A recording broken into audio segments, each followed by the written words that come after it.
হয় বৰ্তমান শীতকাল সোমাল তথা খৰালি সোমাল কিন্তু বৰ্তমানেও অসমৰ অন্যান্য প্ৰান্তৰ লগতে শিৱসাগৰ জিলাতো আলু পিঁয়াজৰ দাম হ্ৰাস হোৱা নাই।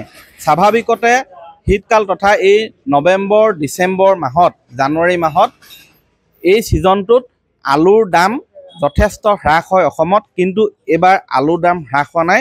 বৰ্তমানেও আলু পাইকাৰী মূল্য হৈছে শিৱসাগৰ জিলাত প্ৰতি কুইণ্টেল আলুৰ পাইকাৰী মূল্য হৈছে ৩,০০০ টকা আৰু খুচুৰা আচলতে যি দাম সেই দাম হৈছে প্ৰতি কিলো আলুত ৪০-৪৫ টকা হৈ আছে। কিন্তু বিগত বৰ্ষসমূহৰ তুলনাত সেই দাম যথেষ্ট হ্ৰাস হৈছিলে। মই এখন তালিকা দেখুৱাইছোঁ, ইয়াত লিখা আছে যে আলুৰ দাম প্ৰতি কুইণ্টেল পাইকাৰী মূল্য হৈছে প্ৰতি কুইণ্টেলত ৩,০০০ টকা। কিন্তু বিগত বৰ্ষসমূহত আমি দেখিছিলোঁ যে এই ছিজনটোত এই শীতকালত আলুৰ দাম ২,০০০ টকা বা ১৫০০ টকা ১৪০০ টকা এনেধৰণে হৈছিলে। কিন্তু এই আলুৰ দাম কিয় বাঢ়িছে সেই বিষয়ে আমি জনাব বিচাৰিছোঁ। আলুৰ দাম বঢ়াৰ মূলতে হ'ল পশ্চিমবংগৰ পৰা আলু আমদানি বৰ্তমান বাধা প্ৰদান কৰা হৈছে। পশ্চিমবংগ চৰকাৰে বাধা দিছে, যোৱা ৬-৭ দিন ধৰি আলু অহা নাই, যাৰ বাবে আলুৰ নাটনি হৈছে আৰু সমস্যাত পৰিছে বৰ্তমান বিক্ৰেতাসকলৰ লগতে গ্ৰাহকসকল। মোৰ এগৰাকী পাইকাৰী ব্যৱসায়ী আছে, আলুৰ পিঁয়াজৰ তেওঁ ব্যৱসায়। আলুৰ বৰ্তমান কি পৰিস্থিতি, কণ্ডিশ্যনটো কি হৈ আছে? আলু কমতি আহি আছে, পশ্চিমবংগৰ পৰা আলু আহিবলৈ দিয়া নাই, এইকাৰণে আলু ৬ দিন হৈ গ'ল। আৰু ক'ৰ পৰা আহি আছে? অকল UP পৰা আহি আছে।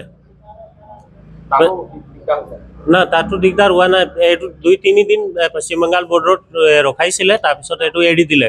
কিন্তু পশ্চিম বেংগলৰ পৰা যিটো আলু আহে এইটো একেবাৰে আহিবলৈ দিয়া নাই। তাৰ ফলত কি সমস্যা হৈছে? দাম বেছি আছে, তাৰ কাৰণে তাৰপৰা যদি আহি যায় দামটো কমি গ'ল, কিন্তু তাৰপৰা আলু অহা নাই, সেইকাৰণে দাম বেছি আছে। আপোনাৰ এই কি কাৰণ কিবা জানিছে নেকি? কাৰণটো আমি নাজানো দাদা, কাৰণ আমি নাজানো, তেওঁ ৰখাই দিছে, গাড়ী আহিবলৈ দিয়া নাই অসমত। কি আহ্বান জনাব চৰকাৰৰ পৰা?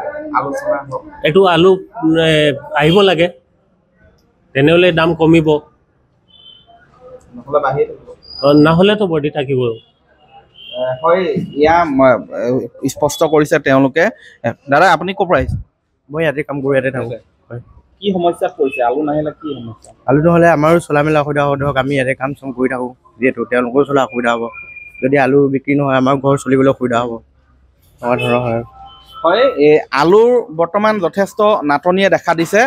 স্বাভাৱিকতে মই পুনৰ কৈছোঁ যে নৱেম্বৰ ডিচেম্বৰ মাহত পাইকাৰী মূল্য আলু প্ৰতি কুইণ্টেলত বিগত বৰ্ষসমূহত আছিলে ১৪০০-১৫০০ টকা, কিন্তু এইবাৰ ৩,০০০ টকাৰ তললৈ নমা নাই, দাম বাঢ়িয়ে আছে। ইয়াৰ মূলতে কাৰণ হ'ল যে পশ্চিমবংগৰ আলু যথেষ্ট অসমলৈ আহে বিগত বৰ্ষসমূহত, কিন্তু এইবাৰ আলু অসমলৈ অহাত বাধা দিছে চৰকাৰে, যোৱা ৬-৭ দিন ধৰি অহা নাই, যাৰ বাবে এই সমস্যাৰ উদ্ভৱ হৈছে। অনাগত সময়ত লক্ষণীয় হ'ব অসম চৰকাৰে এই বিষয়টো পশ্চিমবংগ চৰকাৰৰ লগত আলোচনা কৰি মীমাংসা কৰিব নে এনেধৰণেই ৰাখিব।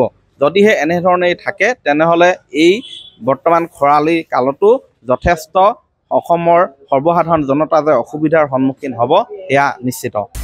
আপুনি বিচৰা বাতৰি পাব কেৱল নিউজ 18 এপত। নিউজ 18 এপ ডাউনলোড কৰিবলৈ স্কেন কৰক এই QR কোড। গুগল প্লে ষ্টৰতো পাব এই নিউজ 18 এপ।